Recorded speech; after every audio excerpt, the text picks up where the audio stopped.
सिर्फ 3 मिनट में आपको इंडिया की कल से आज तक की सारी बड़ी खबरें बता दूंगा। दिवाली के बाद दिल्ली फिर से धुंध और पोल्यूशन के अंधेरे में डूब गई। दिल्ली में सिर्फ ग्रीन क्रैकर्स अलाउड थे 8 बजे से 10 बजे तक, लेकिन बैन के बाद भी मार्केट में ग्रीन क्रैकर्स के अलावा नॉर्मल क्रैकर्स भी मिल रहे थे और लोगों ने खूब पटाखे फोड़े। इसके बाद 21 अक्टूबर के दिन दिल्ली का एयर पोल्यूशन WHO लिमिट से 15 गुना ज्यादा था। दिल्ली का AQI 429 था। IQ एयर के लाइव डेटा के हिसाब से दिल्ली दुनिया की सबसे पोल्यूटेड मेजर सिटी थी अक्टूबर 21 की सुबह।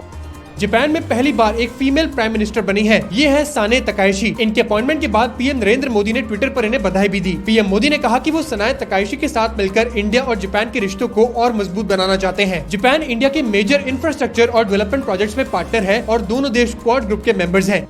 ओला इलेक्ट्रिक के CEO भविष्य अग्रवाल और कुछ सीनियर एग्जीक्यूटिव्स के खिलाफ FIR रजिस्टर हुई है। ये FIR उनके एम्प्लॉय के अरविंद की आत्महत्या केस से जुड़ी है। के अरविंद एक 38 साल के इंजीनियर थे जिन्होंने सितंबर में आत्महत्या कर ली थी। इनके परिवार को एक 28 पेज का हैंड रिटन डेथ नोट मिला, जिसपे उन्होंने लिखा था कि उन्हें मैनेजमेंट और भविष्य अग्रवाल के द्वारा मेंटल प्रेशर दिया गया। ओला ने इस FIR को कर्नाटका हाई कोर्ट में चैलेंज कर दिया है। जम्मू एंड कश्मीर के पहले इंटरनेशनल क्रिकेटर परवेज रसूल ने रिटायरमेंट अनाउंस कर दी है। परवेज रसूल जम्मू एंड कश्मीर के लिए एक इंस्पिरेशन बने। 2013 में इन्हें पहली बार जिम्बाब्वे सीरीज के लिए स्क्वाड में इंक्लूड किया गया था। परवेज रसूल ने इंडिया के लिए एक ODI बांग्लादेश के खिलाफ 2014 में और एक T20I इंग्लैंड के खिलाफ 2017 में खेला था। 2017 में MS धोनी और अनिल कुंबले के साथ इनकी एक फोटो भी वायरल हुई थी। इंडिया में मेडिकल एजुकेशन को बहुत बड़ा बूस्ट मिलने वाला है। NMC ने 2024-25 एकेडमिक ईयर के लिए 10,650 नई MBBS सीट्स अप्रूव कर दी हैं। इस अप्रूवल के साथ 41 नए मेडिकल कॉलेजेस भी ऐड हुए हैं, जिससे अब पूरे देश में टोटल 816 मेडिकल कॉलेजेस हो गए हैं। साथ ही इसके अप्रूव होने के बाद इंडिया में टोटल MBBS सीट्स 1,37,600 हो गई है। पोस्ट ग्रेजुएट लेवल पर भी एक्सपेंशन हो रहा है, जहाँ लगभग 5,000 नई PG सीट्स ऐड होने की उम्मीद है।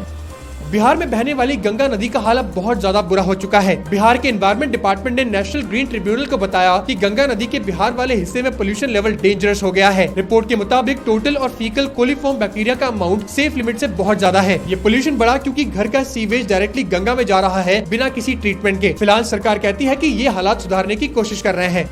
इंडिया ने रशिया से नॉन टैरिफ बैरियर्स को कम करने की रिक्वेस्ट की है। नॉन ट्रेड बैरियर्स वो पॉलिसी रिस्ट्रिक्शंस हैं जो टैरिफ्स के अलावा ट्रेड को स्लो करते हैं, जैसे कंप्लायंस रूल्स, पेपर वर्क और अप्रूवल्स। इंडिया इन बैरियर्स को कम करवाना चाहता है, जिससे रूपी बेस्ड ट्रेड सिस्टम को चलाए रखना आसान हो। साथ ही इंडिया जल्दी ही फ्री ट्रेड एग्रीमेंट टॉक शुरू करना चाहता है यूरेशियन इकोनॉमिक यूनियन के साथ।